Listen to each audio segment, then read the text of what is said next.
Hey everybody, it's Brooke Burks with The Buttered Home, and we are here today with you this Saturday before Memorial Day, and we are proud to be sharing our recipe with you for blueberry glazed pork loin.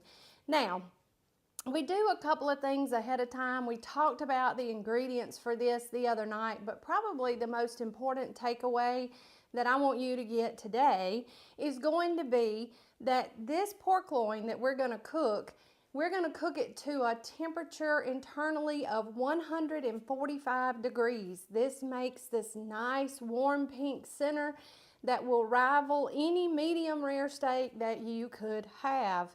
So we're really excited to share this because a lot of people are real apprehensive about when they cook cuts of pork like pork loin and pork tenderloin, things like that, that has to be done all the way through.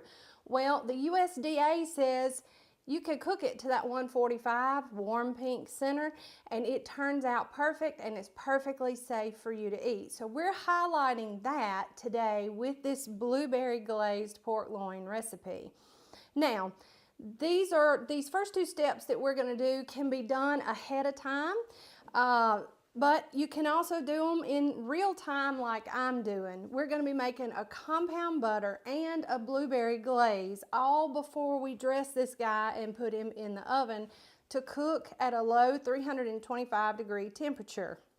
We'll talk about some tips and tricks on how to get the best bang for your buck when it comes to purchasing your pork loin, how many people it'll feed, and all the cooking tips that you'll need. So we're going to get started now. I am a lone wolf today. Everybody's either about to have a baby or they are enjoying the I have two kids, two girls. One is about to have a baby and the other one is living her best life, enjoying her Memorial Day weekend. And Big D, well, he's out keeping everybody safe and he's working today.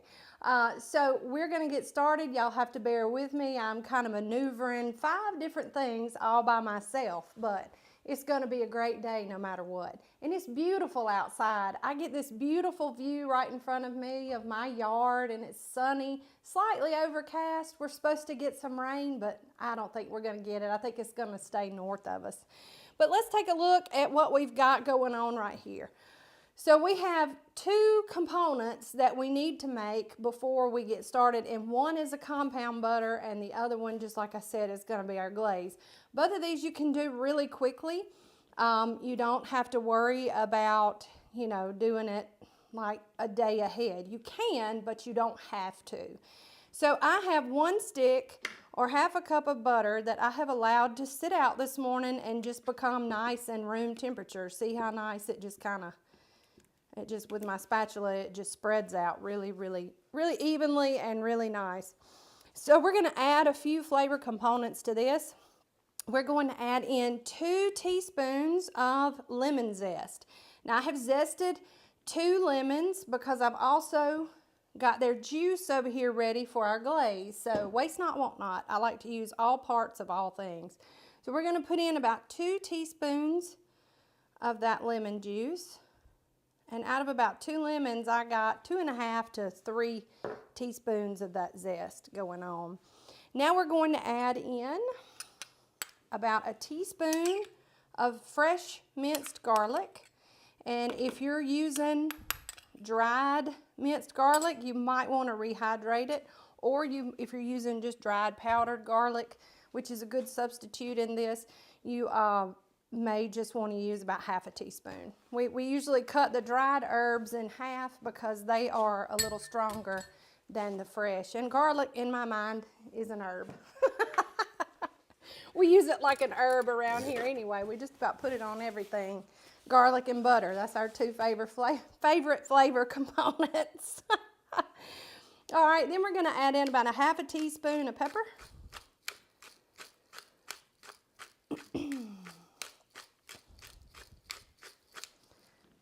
And about a half a teaspoon of dried rosemary. Now I'm using dried rosemary in the compound butter, but I'm using fresh rosemary in the glaze and one of the other things that we'll get to.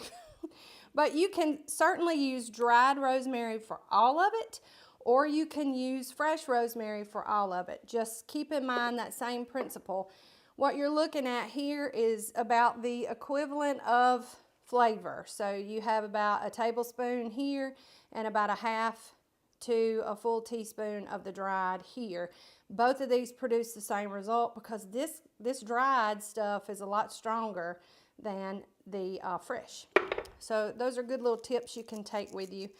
And this dried I like to just take and just rub between my fingers right before I add it into the compound butter, because even if it's dried, it still possesses a lot of nice oils and things, and you want to release those by just simply rubbing your fingers together. All right, so now we have the secret ingredient, and that's these beautiful blueberry preserves. Now, if you make your glaze ahead of time, you can reserve about a teaspoon of that and use that if you didn't have blueberry preserves. So don't sweat the small stuff on this. Y'all just do the best you can with what you've got. So I have blueberry preserves because I just do. I love them. And we're going to just simply mix all this in with our butter, and it'll turn this beautiful pinky purple color. And so you see why it's important that you have room temperature butter going on. Now that's good and mixed. If you wanted to leave it kind of tie-dyed looking, that's fine too. It's really pretty either way. Now I have just a small sheet of parchment, and I'm just gonna plop it right down in the middle. And you can do this the night before, you can do this 30 minutes before you need it. It sets up really quickly. You'll be really surprised at how fast it is. So just to kind of get things started, I want this in a log. So I'm gonna just take my hands and kind of pre-shape it using the parchment paper into a log. And I love doing compound butters because this one will just get you started. Once you do this, if you've never made compound butter before, you'll kind of get your wheels turning, and you'll think about other ways that you can make compound butters to complement your food. So I just roll it over and press it out, get it about the size that I want. Take it, continue to roll and shape as I go, and just tie it up like a nice piece of candy, like this. And then we put this in the refrigerator for 30 minutes to an hour, and it'll harden up nicely. Now, because I was doing this live, I knew I might not have time to wait on it, so I have one here that I've already done. And I did this one last night, so it's set up nice and hard. But if you have one of those butter bells too, this compound butter goes really well in those butter bells. But see, he's nice and hard, just like we're gonna need him to be able to slice him and chop him up. So I'm just gonna set it over here to the side because we'll use him in just a minute. And I'm gonna give my hands a rinse because they're probably sticky.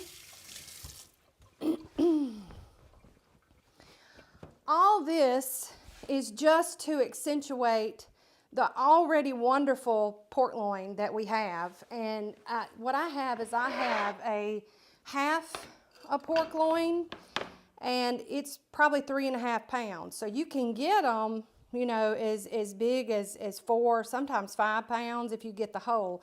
This cut of meat, even just a half like I have right here, will feed just a ton of people. And this is a good recipe because when I developed it, I wanted something that really, really showed like the sweetness of pork, but not overpower the pork, so that you get the great taste of it coming through. Okay, so while our butter's chilling, we're gonna go ahead and start our glaze. And I have 4 cups of fresh blueberries. You can use frozen. I would just let them thaw out a little. And we're gonna put those right in to our probably medium-sized boiler. And I'm gonna go ahead and get my heat going on him, because those berries respond well to heat. And I just have this over just a regular burner. We're gonna put it somewhere between medium and low right now. All right, to that we're going to be adding in a half a cup of sugar. And sugar is what helps that natural pectin of the fruit release and sweeten just a bit. So don't be afraid of it. And I like to use a wooden spoon when I'm doing this, and we'll just get those sugars moving around so that we kind of cover all those blueberries.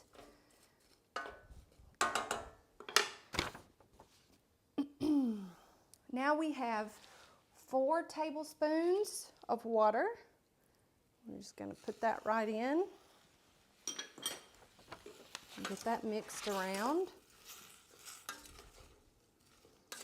so that water can start melting that sugar. Then I'm going to put in some white wine vinegar, about half of a cup, anywhere from a 1/4 to a half. And don't worry, it won't taste like vinegar. This just helps with sweeten. I know that seems odd, but it does help sweeten the dish. Once the vinegar cooks away, you're left with those natural sugars that are developed after the fermentation process with the white wine in the vinegar. It adds a little acidity, which also helps hold and bind the glaze together. Cooking, I've always said cooking is like a great science experiment. Also, if you have any questions, feel free to ask them in the comments.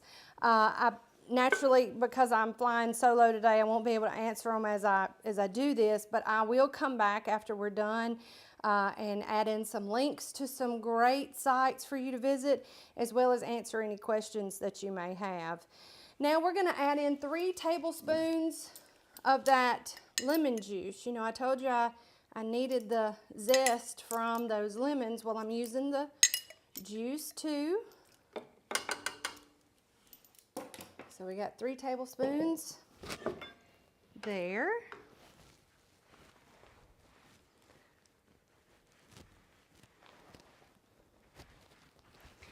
And we're just going to allow this to kind of simmer over medium to high heat. That looks like a lot of liquid in there, right? So what we want to see happen is we want to see these blueberries start to burst and release that natural pectin.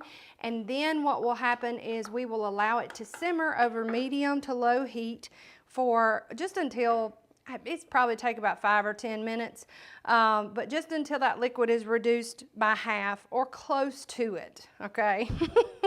So if we don't get there while we're live, which we will, I do have some on reserve because I love this glaze. It's just as good as that blueberry preserves that I have to me, so I kind of keep it on hand, especially this time of year, because these blueberries are fresh, Alabama blueberries, and we are doing all things fresh so that we can kick off summer.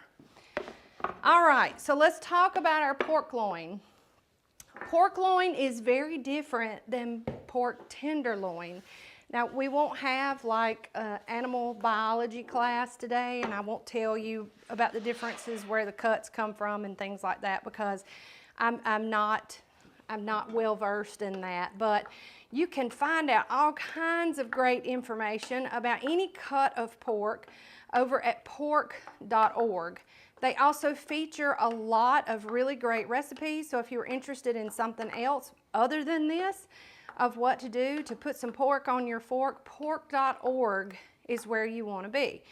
You have all kind of good information on how to cook pork, what temperature it's best at, and cooking times. But this beautiful cut of meat is our pork loin. It is usually a large cut of meat, usually over 3 pounds. Anywhere can be, and I have seen them up to 5. Now a pork tenderloin is it's not wide like this, and generally 2 come to a pack, and they're real slender. It's great all on its own, and the cooking times and temperatures that we recommend for this guy are the same for pork tenderloin. But if you need to feed a large crowd and you want a very tender, flavorful cut of pork, then just a pork loin is your friend. Now let's take a look at him. He's gorgeous. He's got all this beautiful marbling in here. And don't be afraid of fat, okay? Fat equals flavor. And we're going to highlight and accentuate that with this pork loin. As a matter of fact, for this recipe and a lot of others where you slow cook it in the oven, you're gonna get them and they're gonna have this fat cap on top. We're gonna use that to our advantage here and allow that to melt and cook down. So anytime you have that fat cap on top and you're cooking with it, you always want to cook it with the fat cap side up so that fat can melt and cook into the meat of the loin and flavor it and help keep it nice and moist and delicious. So we are going to get this guy and we are going to stuff him with that compound butter. So I put my gloves on too early because I got to talk to you about the butter, but that's okay. I've got more gloves, so let me get some out. If I wasn't disheveled and just semi-organized, if you've been with me very long, you would think something was wrong because usually I kind of got a lot going on. But we ended up with this beautiful compound butter log. So here's what we're going to do. We're going to reserve about 1/3 of him and just slice him into these really pretty slices. And those we'll put on top later before we start that cooking process. So I'm just going to move those out of the way so I won't get ahead of myself because I want to make sure I have those. So what we'll do is we'll take a really sharp knife and the other 2/3 of our compound butter, we're just going to chop up into these little cubes. And I would keep this in the refrigerator until you're right ready to do what I'm about to do. That way it's easier to handle whenever it's good and cold. But we're just essentially just going to kind of crumble it up. Okay, so I've got that set to the side. Now, for my pork loin, I want to infuse as much of this flavor in there that I can. So you don't have to have any special equipment to do this. I just take this pork loin and I just go and I take a really sharp knife and at a slight angle and not all the way through, probably just about half the way through, I just put the tip of my knife in and I turn it. Okay, what that does is that opens up a small crevice inside there by which we can stuff this butter in. And that butter will melt during the cooking process and infuse all that garlic, rosemary, lemon zest, and the blueberries and the butter into the inside of the pork. So this allows you to keep it whole so that it will stay tender and will stay nice, but you don't have to inject it and you don't have to worry about things running out.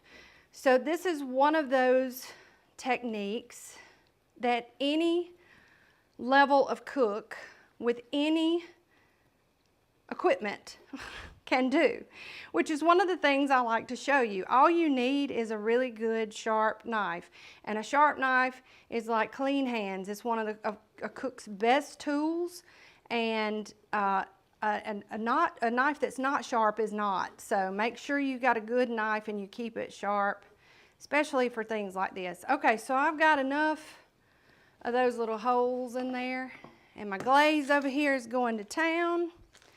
So I'm going to lower that heat just a minute, and we'll take a look at those blueberries. See, they've started to burst and start to release that pectin. So if you're watching it, you can just take your spoon and just help the others along and just kind of press them, take them and press them up to the side, and that'll help further release that pectin. Now this glaze will stay, once it's cooled, it'll stay stable in the refrigerator. We're not canning it, so it's not shelf stable for up to a week, but I guarantee you it's probably not going to last that long. We're going to use it all today. So, all right, so I've got all my little slits made in my pork.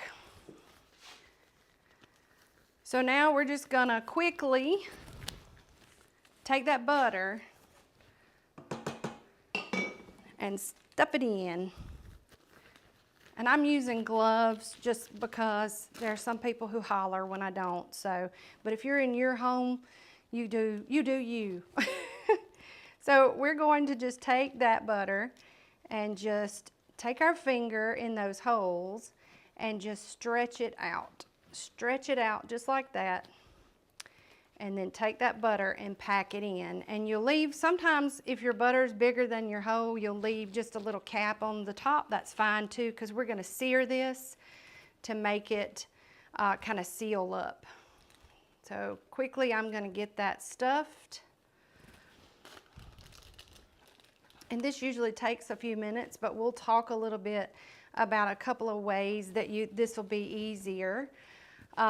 One way is to, when you're ready to do this, to take your pork loin out of the refrigerator about 30 minutes ahead of time, because if it's room temperature, that when you stick your finger in those holes, it's a little easier to kind of open it up. And we're going to get that stuffed in there. I'm just going to kind of dot it all around. There's a good one right there. And like I said, if it peeks out of the top, you're just fine, because you've made that hole deep enough that even if it sits at the top, it's going to cook down into it and distribute all that flavor into the pork loin. Now I do this on the fat cap side because we want the fat cap to melt, just like we talked about before. Well, the butter will do the same thing. So I do it on the fat cap side to keep the meat good and tender and add a little flavor, which that fat cap really doesn't need any help, but we're giving it some help because we want the flavor of the blueberry to go all throughout.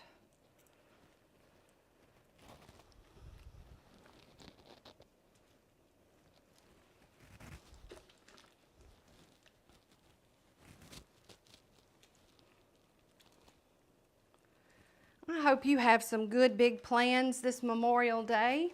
I ask that you remember while we celebrate and have cookouts and all those things, that we just take a minute to remember the true meaning of Memorial Day. And this is for the ones who gave all for our freedoms. These are the people who didn't make it back. You know, my granddaddy served in World War II, and he lost a lot of friends there. When he was alive, Memorial Day really was a somber time for him, probably because he served and saw people make the ultimate sacrifice. So Memorial Day, while it is a time of celebration, because I know that all of these people who gave all would want us to celebrate them and celebrate what they did for our great country. So it's always a good thing to remember. All right, so I'm just going to take my butter-coated gloves off. And then I have a cast iron skillet over here ready and waiting on the side. So we're going to sear this. We're going to lock in all that moisture, lock in all that flavor, and sear it so that we preserve the integrity of the pork loin. Searing it is, a lot of people like to skip that step. I don't. So when I make a roast, even if it's in the crock pot or in the Instant Pot, I always sear my meat. It always produces a more tender result because, you know, there are a couple of things that when you're cooking that you need to do to keep your protein tender. One is searing. That's a good option. Another is to simply wrap it, and we're going to do that too. Another is to make sure that you let it rest for an ample amount of time, because if you were to take this out of the oven and cut it immediately, all of those juices that we've worked so hard to preserve and seal in the middle would just run out. So it's always a good idea to allow your protein to rest before you cut into it or eat it or anything like that. It makes for a more tender experience, and it's just better. All right, so here I have about 3 tablespoons of black pepper mixed with 3 tablespoons of sea salt. I keep this mixed up in equal parts just because it's good to do things like this. We're going to add a few more flavor components to this. We're going to add in about a tablespoon of that fresh chopped rosemary. I'm just going to give that a toss right there. And then we have about another tablespoon of that lemon zest left. So we're going to pop that in as well. Now, meanwhile, I am going to turn my heat on my cast iron skillet over about medium to low.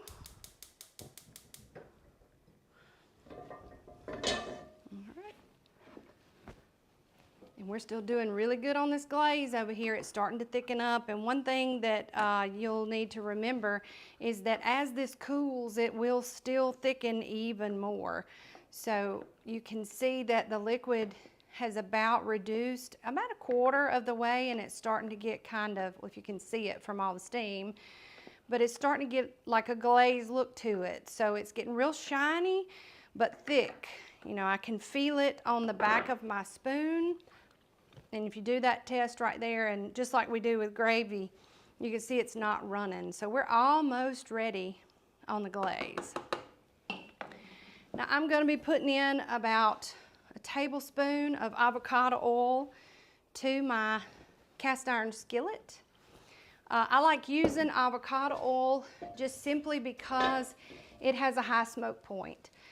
It doesn't really have any flavor, but it's heart healthy, and it's good to use whenever you're searing or frying or things like that. So I'm just going to give that lemon zest and rosemary and salt and pepper just a mix while my pan continues to heat. And we're going to take about half of this mixture and just sprinkle it right on that fat cap side of the top.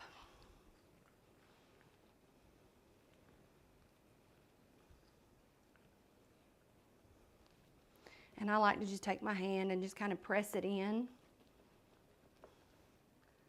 And I think we're just about heated up completely over here. And if you have any butter on your board, just take it and just spread it around. Fat equals flavor.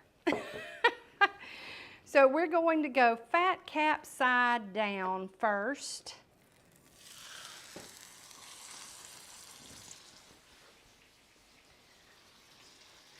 To start to sear that meat. And he's a little big for my pan, but that's okay. We'll still, the great thing about cast iron is it heats up all the way up to the top.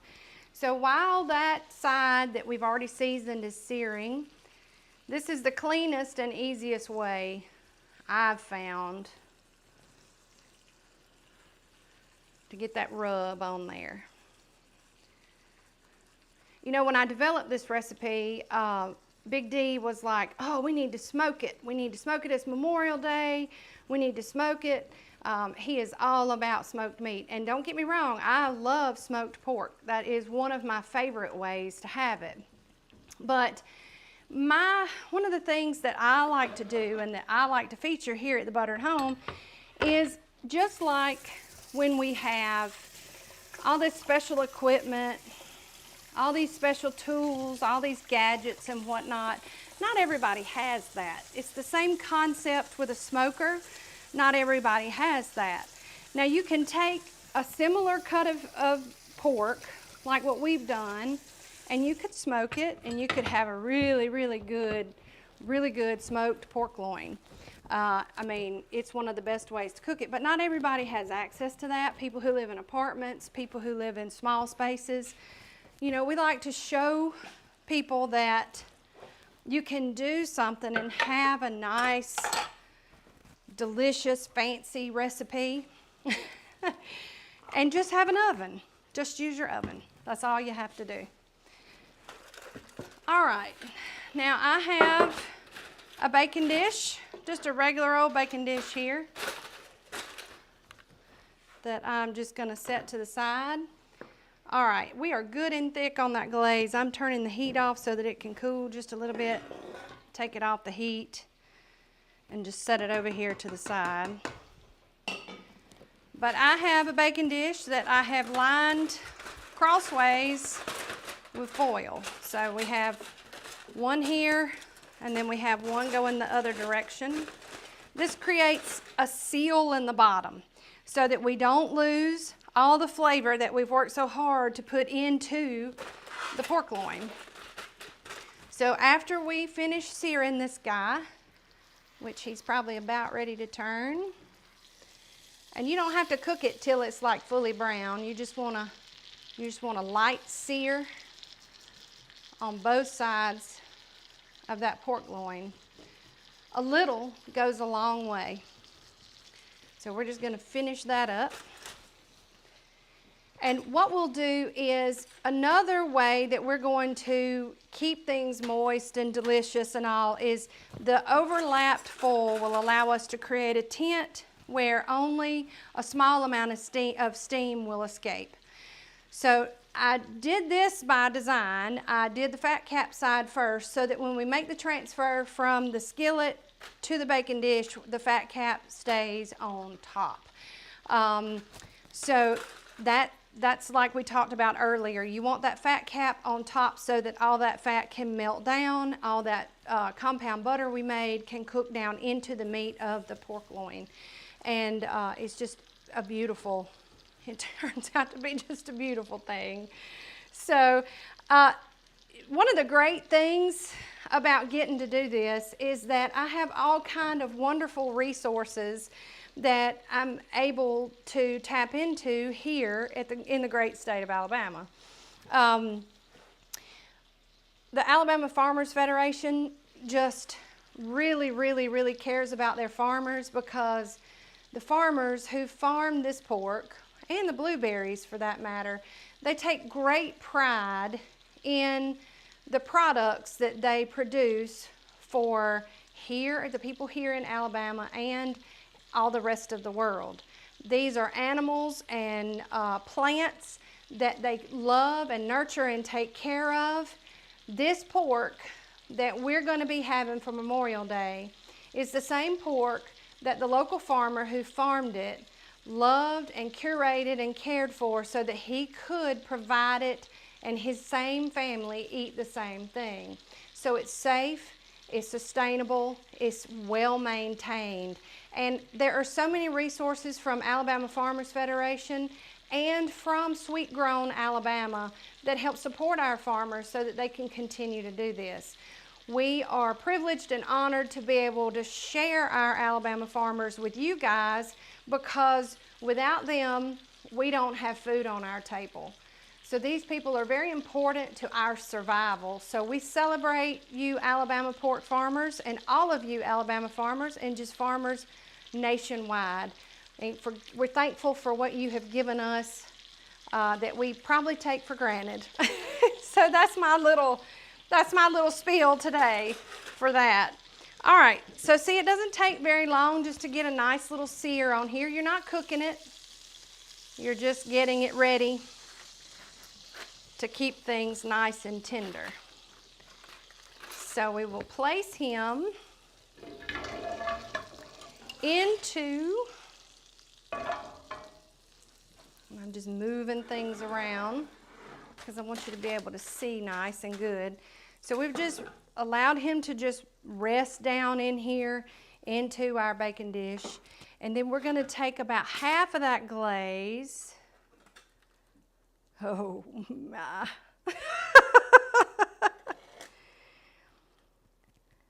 Woo, if that don't light your fire, your wood's wet.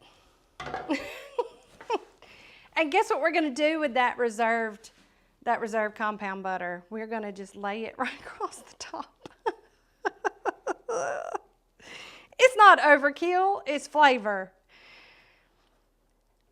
I mean, does that not just look all fancy pants and pretty? I mean, that is just, that's the bee's knees right there, and I promise you when it gets done, it's even better.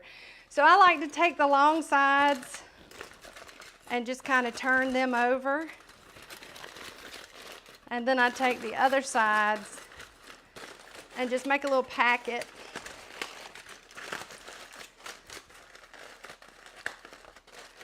And this allows for the least amount of steam to escape.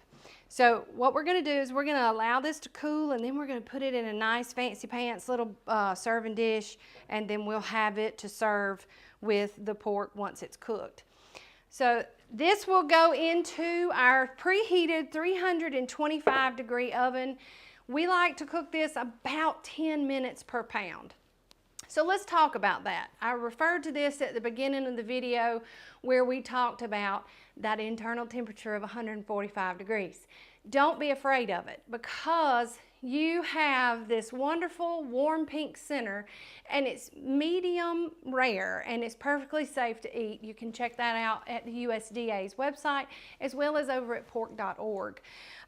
If you did want to help a local farmer in your area and you're in the state of Alabama, Sweet Grown Alabama at their website has where you can find anything from, they like to say, from pork to pumpkin patches. So you can find farms, farmers that curate fresh, farm to table bounty, and you can get your pork loin from a local farmer there. It is at sweetgrownalabama.org. For other great recipes, I'm biased. I think this is the most important one. But pork.org has just a great assortment of different recipes for pork, and lots of tips and tricks on cooking times and things like that. As a matter of fact, they'll tell you that this pork loin is best cooked at about 10 minutes per pound. Now, one of the important things, we talked about not having to have any special equipment, but I believe in this. This is a meat thermometer.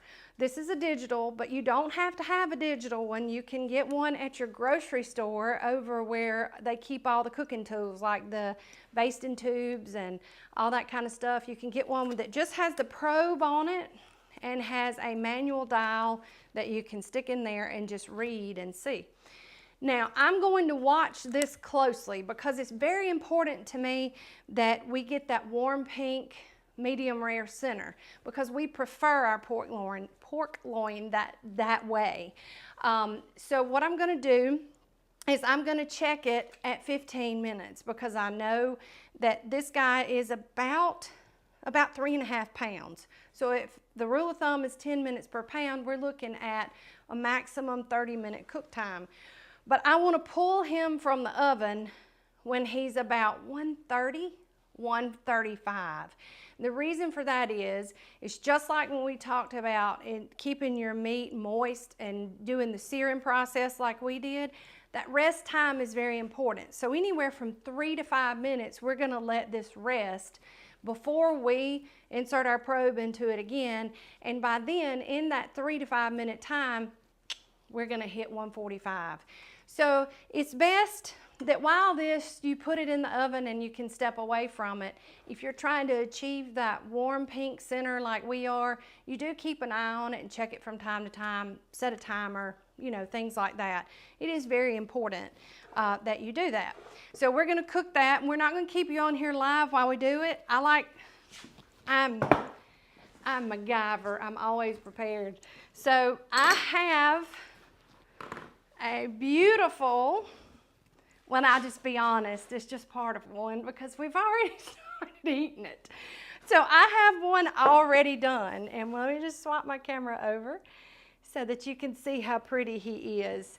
Now, I mean, my camera here on live just does not do this justice, but see how we have that warm pink center. The glaze that we put over it, we kept that on top of everything, but it's beautiful. It's marbled. You still have some remnants of that fat cap, but we have that warm pink center. Well, it was warm. It's not warm now, but we reserved that blueberry glaze so that we can serve it right on top, just like that. And it's beautiful. It's fantastic. It will feed your family, and you will be just so pleased. It's delicious, and it's so delicious that I'm looking for a knife and a fork because we're going to taste it. Now, it's not that warm anymore, but that's okay. I like it cold. Usually when it's left over, it's pretty doggone good too. So let's give it a taste. Yeah, that's delicious.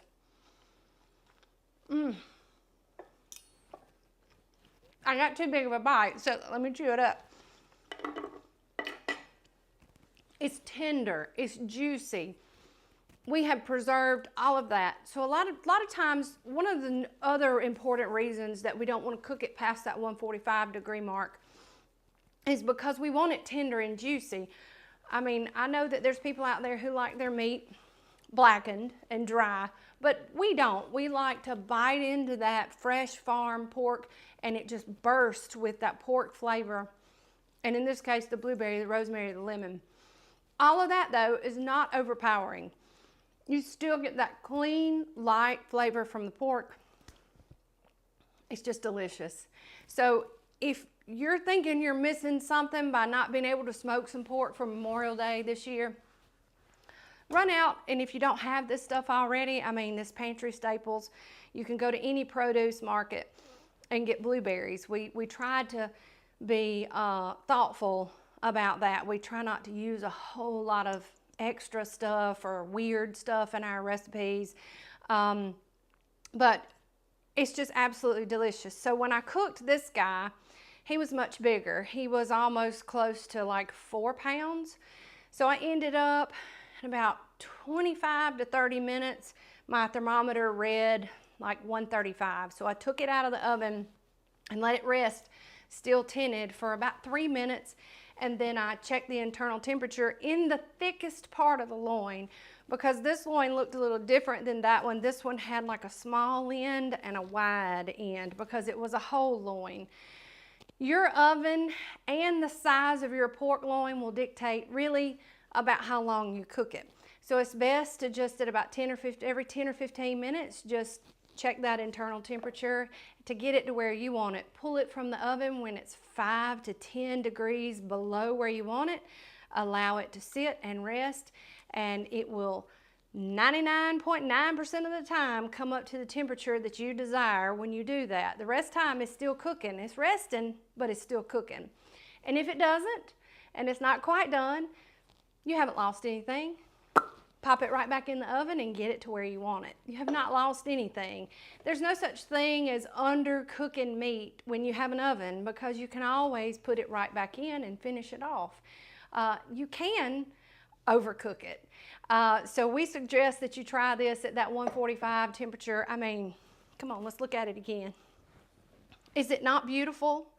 I mean, it's not raw. It's got that warm pink center, and having that fresh, warm pink center really accentuates the flavor of the pork. We don't want to add so much seasoning and so many add-ons that you lose the flavor of the pork. Pork is naturally sweet. It has a slightly smoky taste no matter how you cook it. So what we've done is we have just highlighted that by the things that we've added to it. If you have to cover something up with sauce and seasoning and all this stuff that you get from a box or a can, I don't know, I'm just a snob that way. I don't know why you would do that. You want to, the protein that you're ingesting, you want it to have the full depth of flavor of it. And this is a great way to get it. And it looks a little fancy. So if you want to feel a little fancy with a lot, you know, just a little bit of work, this is what we like to do. We like to show you how to make things from scratch and put them together, and it just becomes a beautiful symphony almost of food music. And this is a great recipe. It's really 3 recipes in one. You get the delicious blueberry glazed pork loin, which is the star of the show, and in my opinion, the only way to have all of these things that we made. You get that delicious compound butter that teaches you not only how to make a compound butter, but it teaches you how to think forward to how add other flavor components that you would like to have in your own compound butter. We like to get you started and get your wheels turning. And this glaze. This is the time of year when if you go and buy fruit, you might not need all of it. So things like glazes and releasing those natural pectins allows you to have this refrigerator stable option where if you buy too much or if you grew too much and you can't give it away, this is a good way to keep it on hand for something else. But we're going to eat every bit of it, and you probably will too. Y'all, this has been lots of fun. I know it runs long. When we cook live like this, we always ask you to prepare to be with us for a minute. You know, cooking is a lot like anything else in life. It is only the things that are worth anything take time. You know, when we get older and we think about, you know, some of the best memories or the best things we've ever done, it's always involved time spent with the people that we love, right? Those are what your memories are usually made of. And food tastes better when you take the time to make it. Just like our farmers have done when they took the time to care for and curate all of these things so that you can walk in a market, get it off the shelf, and feed it to your family. There's so much that goes into your food from behind the scenes. So, you know, in the words of Paul Harvey, you know, thank a farmer, because without them, where would we be? So we're proud to have a partnership with Alabama Farmers Federation. I'll drop their link because they have lots of great ideas how you can support an Alabama farmer there. We're also proud to partner with our friends at pork.org that all of our Alabama pork producers are a part of. So if you know a pork farmer, tell them you saw this video. We also ask that you share this video so that we can all support our Alabama farmers and our pork producers here on Memorial Day and every day. I'll drop the link to the recipe. It's live so that you can make it for yourself and you don't have to refer back to this. But there's also a pre-recorded video on YouTube and on our website in the bottom of the recipe card. You can get a free printable recipe card at the Buttered Home, and we'll also drop a link in here for that too when we're done. This has been great. I urge you to visit our friends at Alabama Farmers at pork.org and at sweetgrownalabama.org. They do a lot behind the scenes to educate and support and help people know the value of the people behind their food here in the great state of Alabama. And it's a pretty neat place where you can find out all kinds of happenings and great places to get your locally sourced ingredients like we've done today. I'll drop a link to their website as well. We appreciate our friends at all three of those entities giving us the opportunity to be able to develop this recipe, because that's where my heart is here at the Buttered Home. I love to cook, but I always so love to think about cooking. It's, you know, if you have had a family, it's very seldom a day goes by when you're not thinking about cooking, when you want to put together something, even a small thing, for supper that night. So we love to get you falling in love with cooking for the first time or the 50th time, and we hope that we've done a small part of that today. From all of us here, even though it's just me, from the Buttered Home to your home, we sure love y'all and we appreciate you being here with us live today. Happy Memorial Day.